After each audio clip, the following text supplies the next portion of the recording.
जीवन ही बदल जाता है, परिवर्तन हो जाता है। भाइयों बहनों, हम जप तो करते हैं, उपासना तो करते हैं, पूजा तो करते हैं, लेकिन जीवन का सुधार भी करना आवश्यक है। नहीं तो गुरुदेव कहा करते थे, बेटे इस चमड़ी की जबान से केवल राम राम कह देने से, सीताराम सीताराम कह देने से या गायत्री मंत्र पढ़ लेने से क्या सिद्धि मिल जाएगी? सिद्धि नहीं मिलेगी बेटा। कहते थे कांगो देश में एक मैना है जो वो गायत्री मंत्र बोलती है, और गायत्री मंत्र बोलती है तो उस तोते को क्या वो गायत्री मंत्र की सिद्धि मिल गई? नहीं, गायत्री मंत्र की सिद्धि नहीं मिल सकती है। उसी प्रकार से हमको अपने जीवन को सुधार करना पड़ेगा, अपने जीवन को परिष्कृत करना पड़ेगा। भाइयों बहनों, हुआ क्या कि एक संत ने कुछ तोतों को पाठ पढ़ाना शुरू किया। गुरुकुल में शिक्षा दिया उन्होंने। क्या दिया शिक्षा? बैठ जाएं बहनें हमारी, बैठ जाएं, सुनती रहें कि पहेलिया आएगा दाना डालेगा, इन दानों में ना तुम फंसना, नहीं तो फंस जाओगे। इतना अच्छा सुंदर मंत्र हिंदी में रटा दिया तोतों को, और तोते रटने लगे। रटते रटते जब बिल्कुल उनको याद हो गया, अभ्यस्त हो गए सारे तोते, और सब बैठे हुए बढ़िया सा भीड़ लगाए हुए तोते और बैठे रहते और यही पढ़ते कि पहेलिया आएगा दाना डालेगा, इन दानों में ना तुम फंसना, नहीं तो फंस जाओगे। हुआ ये कि उस संत ने सोचा कि अब हमारे बच्चे ने पाठ याद कर लिया है, बिल्कुल रट गया है, अब ये कहीं भटकने वाले नहीं हैं। तो उन्होंने क्या किया, उन तोतों को पिंजड़े से छोड़ दिया। ऐसे स्थान पे उड़ करके गए जंगल में जहां बहेलिये ने जाल बिछाया था, और वहां वो तोते ऊपर उड़ करके बैठ गए, और वो ऊपर बैठे हुए यही बोल रहे थे कि बहेलिया आएगा दाना डालेगा, इन दानों में न फंसना, नहीं तो फंस जाओगे। बहेलिये ने ऊपर देखा और कहा, वाह आज तो बढ़िया तोते आए हैं, आज इनको दाना और दिया जाए तो ये फंस जाएंगे चक्कर में। दाना बिखेरा, और तोते ने जैसे ही देखा दाने पड़े हुए हैं, वैसे तोते आके नीचे बैठ गए, और जैसे ही बैठे बहेलिये ने अपना जाल खींच लिया, और जैसे खींचा वो जाल के अंदर भी वो तोते पढ़ रहे हैं। क्या पढ़ रहे हैं? कि पहेलिया आएगा ये दाना डालेगा, दानों में ना तुम फंसना, नहीं तो फंस जाओगे। अरे राम राम राम, अरे उस बहेलिये के जंगल में फंसे हुए तोते फिर भी बोल रहे हैं कि बहेलिया आएगा। ये करते करते हुए बहेलिया ने लिया जाल और लेकर के चल दिया। गर्मी का समय था, प्यास लगी, और उस रास्ता उधर से ही था जिधर से उस संतों ने पाठ पढ़ा था, जिधर से संतों ने पाठ पढ़ाया था उन तोतों को, वहीं ले जा करके तोते को रख दिया, और रख करके पानी पीने लगा बहेलिया। तो वो फिर तोते उसी जगह पढ़ते हैं कि बहेलिया आएगा दाना डालेगा, इन दानों में न फंसना, नहीं तुम फंस जाओगे। संत ने देखा, अरे ये तो तोते हमारे ही बताए हुए हैं, हमने ही तो इनको पढ़ाया था, ये कैसे भटक गए, और फिर भी बहेलिया के चंगुल में आ गए, और फिर भी बोलते हैं कि बहेलिया आएगा। अरे राम राम, संत को बड़ा दुख हुआ, बड़ा कष्ट हुआ कि हमने पाठ तो रटा दिया, हमने मंत्र को रटा दिया, लेकिन जीवन में उतारने का पाठ हमने नहीं पढ़ाया, ये हमने बड़ी भूल कर दी है। तो भाइयों बहनों, ये गायत्री मंत्र तो रट लिया, लेकिन गायत्री मंत्र के साथ में अपने जीवन का सुधार करना पड़ेगा। तभी आप देख रहे हैं कि ये हर जगह हो रहा है कि शौर्य समृद्ध जागरण, इस राष्ट्र की यात्रा, इस सनातन धर्म का जागरण, हर जगह इसकी चर्चा हो रही है। अपने चिंतन, अपने आचरण, अपने व्यवहार में परिवर्तन लाना होगा। केवल प्रवचन या कथा सुन लेने मात्र से इसका जागरण इस राष्ट्र का, इस सनातन का होने वाला नहीं है। हर व्यक्ति को राष्ट्र के प्रति चिंतित होना चाहिए, चिंतन करना चाहिए। उस पर अपने को सुधारना चाहिए। आज हमारे सामने ही हमारी बहन बेटी की इज्जत भरे चौराहे में जा रही है और हम भरे खरे चौराहे में देख रहे हैं, और हम राष्ट्र के भक्त होते हुए, सनातन के भक्त होते हुए कि हमसे क्या मतलब है, हमारे ऊपर कोई थोड़ी गुजर रही है बात, ये तो उस लड़की के ऊपर गुजर रही है, गुजरने तो क्या मतलब, हम राष्ट्र के भक्त होते हुए और चले जा रहे हैं। हर जगह आज यही हो रहा है, सब टीवी में देखते हैं, सीरियल में देखते हैं, पेपरों में पढ़ते हैं, मोबाइलों में पढ़ते हैं, सब देखते रहते हैं। तो हमको गर्व होना चाहिए कि हम राष्ट्र के नागरिक हैं। जितने भी राष्ट्र के नागरिक हैं, जितने भी भाई बहन हैं, वो सब राष्ट्र के ही हैं। और राष्ट्र की संपत्ति का नुकसान करने वाला कौन है?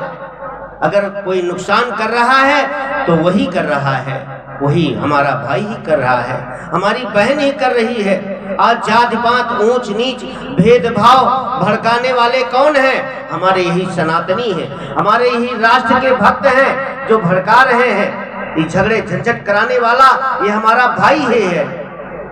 तो परम पूज्य गुरुदेव कहते थे, बेटा इस नगर में, इस गांव में, इस गली में अगर कोई भी जा रहा हो, अगर कहीं लाइट जल रही है इस नगर पालिका की, अगर वो बंद कर देता है तो हमारा वही असली भक्त है, वही हमारा राष्ट्र का भक्त है, वही नागरिक कहने का अधिकारी है, वही राष्ट्र का नागरिक है। आज भाइयों बहनों, हमको सभी को ये सब देखते हुए आज इस देश में कौन सी स्थिति पड़ रही है आप सब देखते हैं, टीवी समाचारों में, पेपरों में सब पढ़ते हैं।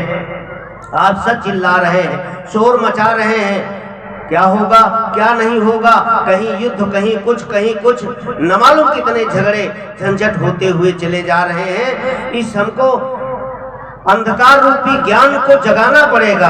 जो अज्ञानता भरी हुई है हमारे अंदर, उसको जागना पड़ेगा। हर व्यक्ति को यही जगाने के लिए हमारा ये गायत्री परिवार जगह जगह पर हर कार्यक्रम कर रहा है, आप सबको बुला रहा है, संस्कारों को संपन्न करवा रहा है। साहब कोई पैसा नहीं लिया जाएगा आपसे। गोस्वामी तुलसीदास जी ने लिखा है कि मोह निशा सम सो निहारा, और देखो सपने अनेक प्रकारा। तो इस मोह की अज्ञानता में जो हम आज स्वप्न देखते रहते हैं, हमारे अंदर घर परिवार में बीवी बच्चे नाती पोते धन दौलत बिजनेस व्यापार में रह करके जो अज्ञानता का अंधकार जो हमारे अंदर छाया हुआ है, केवल स्वप्न देखते रहते हैं, शेर चिल्ली जैसे बातें करते हैं, चुपचाप पड़े रहते हैं, बात बनने वाली नहीं है, इससे कुछ होने वाला नहीं है। हमको जागना पड़ेगा। जो सपने सिरे काटे कोई, और जागे बिनु न दूर दुख होई। जैसे स्वप्न देखते हैं कि हमारा सिर कट गया है, किसी ने सिर को काट दिया है, तो बड़ी धड़कन पैदा हो जाती है, घबराहट पैदा हो जाती है, और जैसे ही स्वप्न खत्म होता है वैसे ही जाग जाते हैं तो घबराहट समाप्त हो जाती है। अरे हम तो सो रहे हैं, हम तो सो रहे हैं, जग नहीं रहे हैं। जागने में स्वप्न बदल जाता है। उसी प्रकार से भाइयों बहनों, इस राष्ट्र को जगाने के लिए हमको जागना पड़ेगा। जो हमारे अंदर अज्ञान भरा हुआ है, उस अज्ञानता को दूर करने वाला ये गायत्री महामंत्र का ही सेवन आपको करना पड़ेगा। गायत्री महामंत्र का जप आपको करना पड़ेगा। इससे कम में कोई बात बनने वाली नहीं है। ये जो 24 आरों का गायत्री मंत्र सुदर्शन चक्र के रूप में, राजा के रूप में विद्यमान है।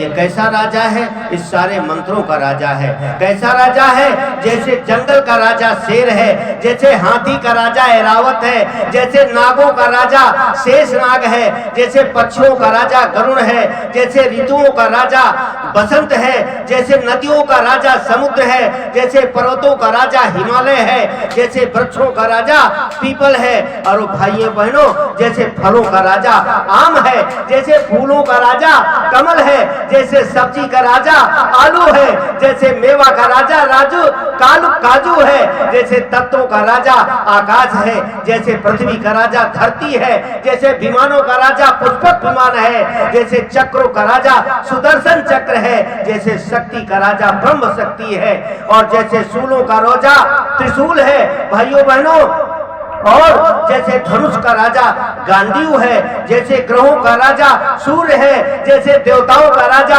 इंद्र है, और इंद्रियों का राजा हमारा मन है, और प्राणियों का राजा ये मनुष्य है, और जैसे आप जानते हैं कि यह ब्रह्मांड का राजा ये परमपिता परमात्मा है, वैसे ही ये राजा महामंत्र गायत्री महामंत्र,